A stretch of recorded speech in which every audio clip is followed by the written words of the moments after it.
Hi guys, welcome back to the channel. In this video, I'm going to go through my top 10 tips that helped me achieve a sub 3 hour marathon at the recent Melbourne Marathon.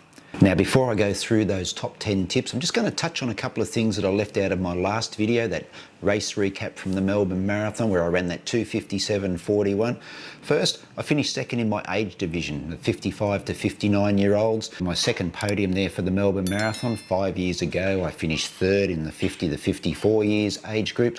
Really chuffed with that. It's always a nice surprise when you do look at the results and you see that where you have finished in your age categories. Also, didn't touch on the weather conditions on the day in the marathon. They were absolutely perfect. 8-9 degrees, it was clear.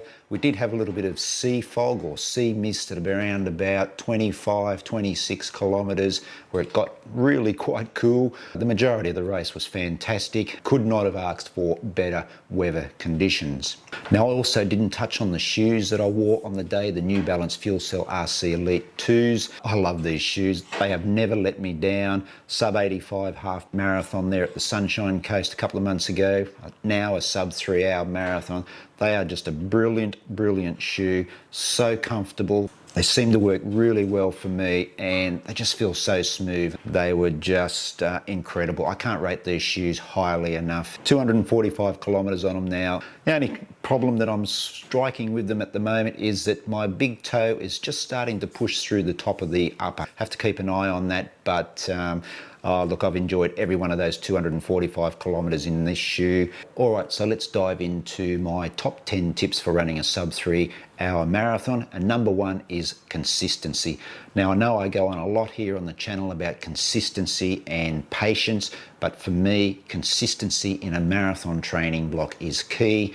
You want to be building your weekly mileage to a stage where you're able to maintain a reasonably high weekly mileage. For me, that sweet spot is around 110 to 120 kilometres a week. And throughout this 12-week training block between the Gold Coast Marathon, where I ran that 3:08, to the Melbourne Marathon, that 2:57.41. The first 11 weeks leading into the race week, I did 1,240 kilometres or 770 miles. That works out at an average of 113 kilometres or 70 miles per week. So that was perfect for me. Now, 10 of those 11 weeks were over 100 kilometres per week. I had 1 week where I only did 60 kilometres a week, and that was when I had that reaction to the COVID vaccine jab where I had to take 3 days off because I just was feeling off colour. Number two on my list is long runs, and these are non-negotiable in a marathon training block for me. And the key here is time on feet.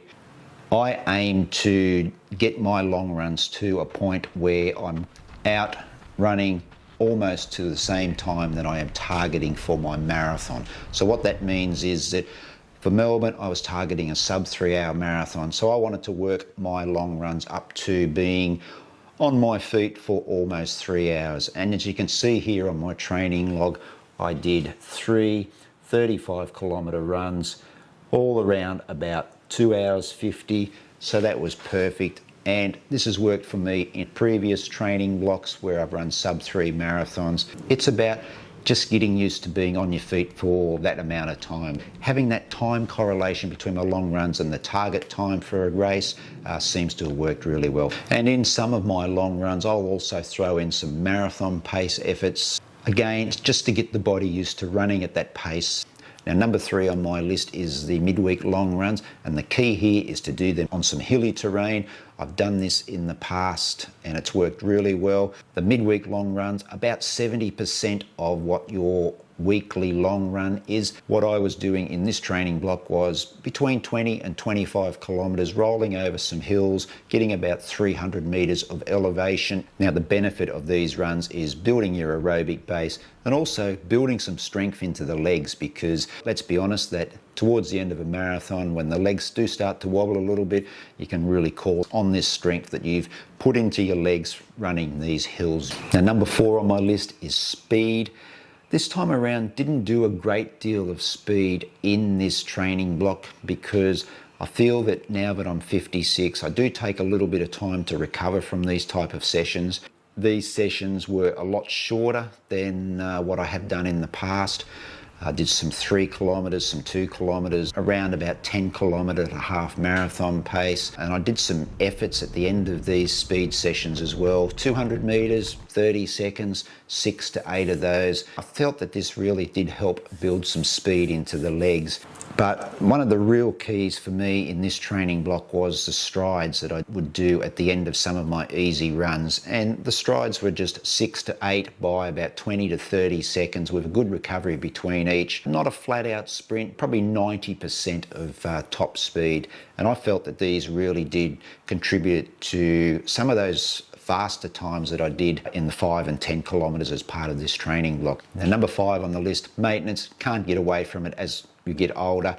Body's not as supple, don't bend quite as well, and you don't sort of bounce quite as well either. So, you know, I was on the foam roller, I was using the massage gun, I was using the Hydragun knee massager as well. Found this really beneficial, putting it on my knees after those long runs. Massage as well. I also went and had some dry needling done.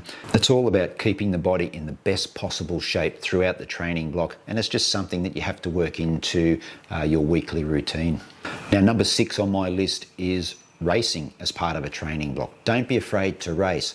I've probably raced a lot more in this training block than I have in the past. By doing that, I was able to run my fastest 5, 10 and half marathon times for 5 years. And I found the racing really beneficial because you're putting just that little bit more stress on the body. You're in a race situation, so you are digging deep, you are going to the pain cave, I guess. It's just getting you ready for what you're going to experience on marathon day. I just think running those faster paces in those shorter distances really does help in a marathon, but it also gives you the opportunity just to see where you are from a fitness point of view, and if you do need to tweak anything with your training plan going forward. Guys, don't be afraid to race from time to time. Don't do it all the time. Make sure you do give yourself a good recovery. There's a lot of benefits from adding in some racing as part of a marathon training block. On my list is the training plan and the fluidity. Is that a word, fluidity? Probably not, but the ability to chop and change the training plan along the way. And as you can see here,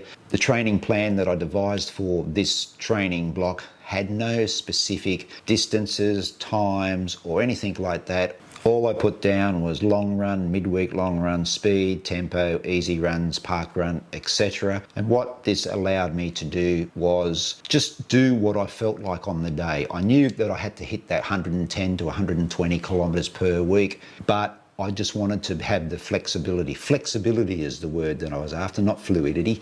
I just wanted to have the flexibility of being able to do what I wanted to do, how the body felt. I didn't explain that very well. I just wanted the flexibility to be able to let the body dictate what sessions that I would do. Even though I had it down here on the plan, it was really more just a guide rather than a set in concrete plan. And it worked perfectly for me because some days I just didn't feel like doing a speed session, so I'd put it off a day. And I think being 56, having that flexibility really did contribute to keeping the body in great shape. And on my list is nutrition and hydration. Pretty basic stuff here. Just eat well throughout the training block. Not saying that you have to, give up all those little things that you do like. Maybe it's chocolate, maybe it's alcohol, maybe it's, whatever it may be, cakes, etc., etc. But for the majority of the time, make sure you are eating well. You want to fuel the body in the best possible ways. So that's something that I did in this training block. Really did keep an eye on my nutrition. Hydration as well. Trish, my wife, is always on to me about drinking heaps of water. I don't drink enough, but in this training block, I really did make sure that I concentrated on drinking some more water than what I was used to. And especially in the last week before the race day, I did increase my intake of water, and I think that really helped on race day. Number 9 on my list is practice. Practice in training what you're going to do on race day. Now that is everything from what you're going to eat before your marathon, what you're going to use for nutrition and hydration in the marathon, what you're going to wear, what shoes you're going to wear, socks, hat, sunglasses, whatever. make sure that you have got that absolutely locked in well before race day. These are just all little things that you need to be doing as part of the training block to make sure that when you stand on that start line for your marathon, that you have got utter confidence in everything that you are wearing, carrying for your nutrition and your hydration. What's that saying? Practice makes perfect. Now, number 10 on my list is taper. Make sure you have a good taper. You want to be well rested. You want the body to be fresh. So in that last 2 weeks for me, as part of my training block, I start to bring the mileage down. In race week, I'm dropping the mileage right down so that I'm running not much more than a marathon distance in the 7 days prior to marathon day. Taper is just all about making sure that you're in the best possible shape for that 42.2k on race day. So good taper will give you the best opportunity to meet your goal time. And one final tip, guys, I gave up alcohol for about 4 weeks before this marathon. I have done that before with other sub-3 hour marathons that I've run. It's a personal choice just to give up the alcohol for a month leading in. Not sure if it makes too much of a difference, but what it does do is that first beer after the marathon on race day goes down pretty sweet. So there you go, my top 10 tips and a bonus tip for running a sub-3 hour marathon at age 56. Have you got a tip you'd like to share? Make sure you hit me up down in the comments. All right, hope you got something from those tips, guys. Really do appreciate it if you've made it all the way through to this point in the video. Hope you're doing well. Take care, run strong, and I will catch you in the next video.